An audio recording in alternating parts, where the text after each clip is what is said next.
amenant à l'électricité, le réseau ferroviaire, le Picombière ou le PSGOM, dans le canapé avec la pizza livrée en moins d'une demi-heure. Tu leur as aussi amené la semaine de 40 heures, les crédits à la consommation et le cancer de la poche à gaz. Bref, tu as foutu la merde dans un monde où jusque-là ils vivaient en parfaite harmonie avec leur environnement.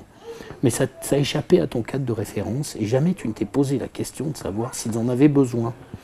Tu les as fait chier avec la certitude que tu les assistais. C'est une bonne nouvelle. Je ne t'ai rien demandé. Le premier recueil de Georges Contamin, animateur socioculturel à Bourbourg, est sorti aux éditions Edilivre.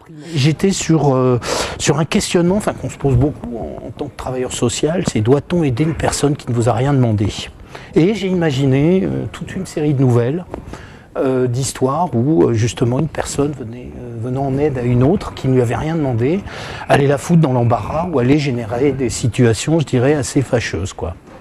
Donc, et c'est un petit peu le fil rouge de ce recueil de nouvelles, où le principe est à chaque fois, une personne vient en aide à une autre et puis la met dans la panade, quoi. Georges Contamin a commencé à écrire vers 16 ans des textes de chansons puis des poèmes, avant de se consacrer à d'autres activités. J'y suis revenu de façon tout à fait fortuite, par le plus grand des hasards, via mon boulot, où pour marquer le coup, les 20 années du centre social à Bourbourg, on a décidé de jouer une pièce de théâtre avec une thématique qui était celle du troisième âge. Donc, on avait imaginé comme ça une pièce de théâtre, un monde un petit peu farfelu. La présentation officielle de son recueil de nouvelles aura lieu le vendredi 11 avril à 17 h au centre socioculturel de Bourbourg.